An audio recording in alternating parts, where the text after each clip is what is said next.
back to my channel and happy Halloween. October's here. Super excited about it. I decided to do this skull face thingy. I want it to be melting, skin to be coming off, and I wanted to incorporate a skull because skulls are super original. Just kidding. You got your skin melting, you got your skull, glamorous side, you got your edges not laid at all, but you know what? It's fine. Let's go ahead and get started.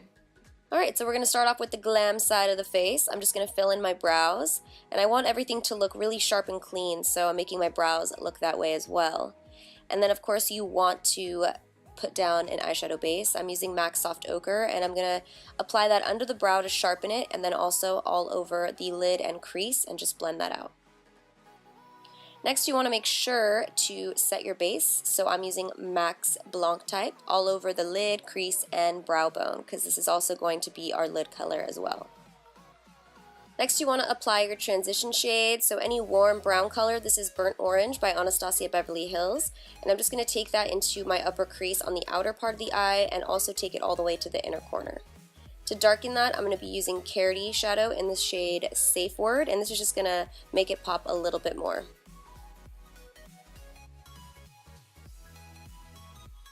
Now I'm going to move on to the wing before I deepen the crease even more, just to give me a better guide, and I'm using my INGLOT gel liner to create a very sharp, dramatic wing.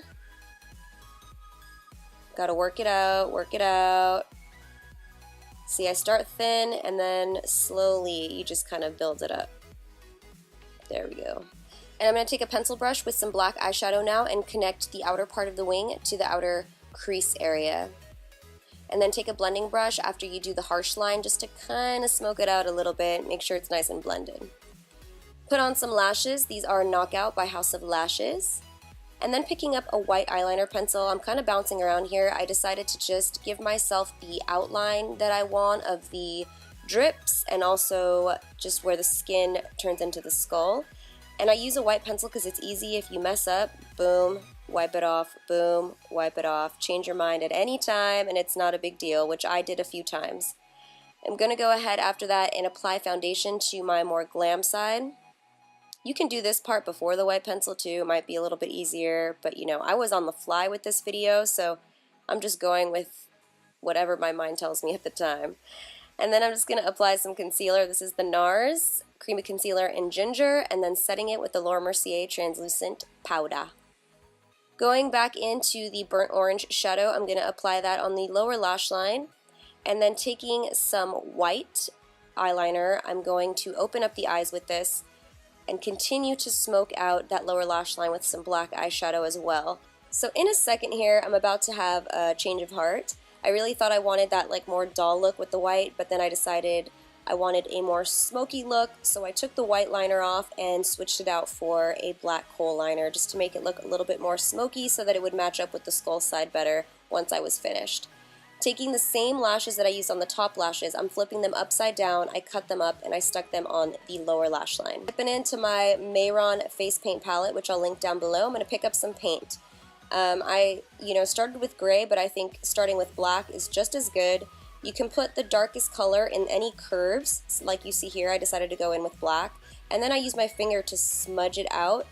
It just makes it easy to blend for me this way so that it looks like I have depth in all those curves. You always want to put the darkest shade in the curves of your drips and then lightly gradiate it out so the center looks more hollow. You just have more depth and it actually looks like those drips are coming off of your face.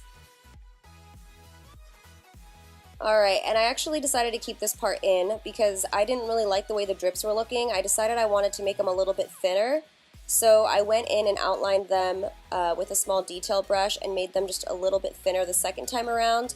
I kept that part in because it's real life and sometimes you don't like what you create, especially when you don't practice the video before you film it. This is just me on the go, so I'm now making them a little bit thinner, keeping a makeup wipe next to me just in case there's something that I don't like.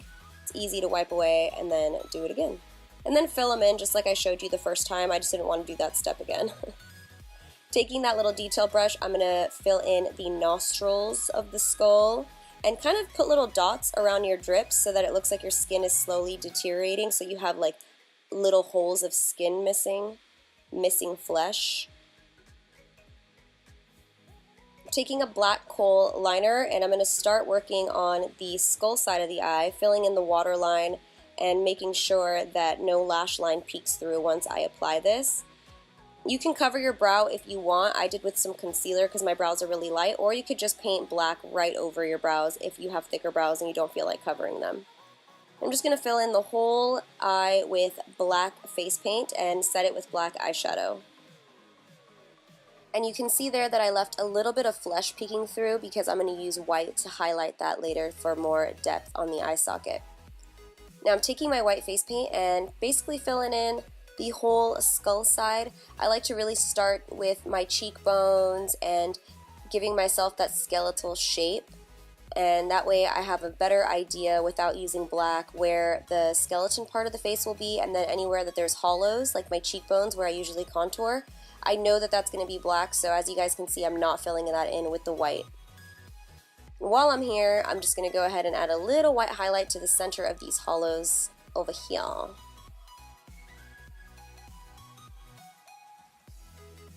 Now I'm taking a detail brush and further sketching out my skeletal shape. I just find it's easier to do this with white than with black. That way, like I said earlier, if you mess up, you can just wipe it away and you're good to go. So once you know that you have your skeletal shape going on, you just want to take the white face paint and kind of make sure everything is super white and fill everything in nice and neat. And now that I did that, I can safely go in with the black, knowing that I have my shape down already. So I'm just going to kind of fill in all that negative space. So you know, you want to fill in the temple and then also the mouth area here. I'm just filling it all in with black, and this part you just want to make dark and then fade it towards the teeth. You know, it's easy to use your finger for that. Just kind of take your finger and fade the black into this teeth area here. And now for the teeth, I'm just following the shape of my own teeth with a fine detail brush and black face paint. I watched Crispy's video because she makes teeth look so easy. If you want a better teeth description, go to her video. I still can't get it right, but I tried my best, so definitely check hers out. She's like queen of skulls. Then with very little face paint on my brush, I decided to give myself more of a tooth-like shape. So in my mind, I was thinking Hershey kiss, Hershey kiss, Hershey kiss, trying to draw that out as my tooth shape, and then filling in the gaps between the teeth with some black eyeshadow to give it more depth. Now that you have the base of the skull, it really comes to life with shadowing. So look at a picture of a skull and kind of try to mimic that skull's shadows with any matte brown eyeshadow that you have. I took a pencil brush first and then really went in with a blending brush to gradiate all those edges, make the eye socket look like it's popping out, make the jawline look like it's popping out. Just always have a picture of reference nearby, and it makes it so much easier because right now our skull is really flat and it doesn't look that exciting, but once you start shadowing it with an eyeshadow, it really brings it to life, and that's what makes a skull look really cool. So just look at a picture and try to follow it as best as you can, and also make sure you shadow anywhere where the skin meets the skull because you want depth there as well. And then lastly, I'm going back into that hollow that I left over here in the eye and hitting it with some white face paint. Same thing with the nose area. Now it's time for the fun part. This is the Mehron 3D Flesh Gel. You're going to want to heat this up. Make sure you read the directions. All you're going to do is pour the gel along all the drips that you've made yourself. So where you see the skin looks like it's dripping, that's where I concentrated the majority of the gel, and then also put it randomly in certain areas once I was done. It's really all like what you see and what you like and how the drips are falling. But it's so easy. Honestly, this side of the face that makes it look really cool is probably the easiest part. The skull to me was the hardest part, but this side is really actually pretty fun and easy, and you don't have to worry about the gel because it dries, and once it dries, you can talk, you can, you know, do whatever you want, and it's just gonna stay there. So it's comfortable is what I'm saying. And just a warning, you might want to have a towel on your lap when you're doing this because it pretty much just got everywhere. Everywhere. And that's it, guys. That's pretty much it. You just have to wait for it to dry.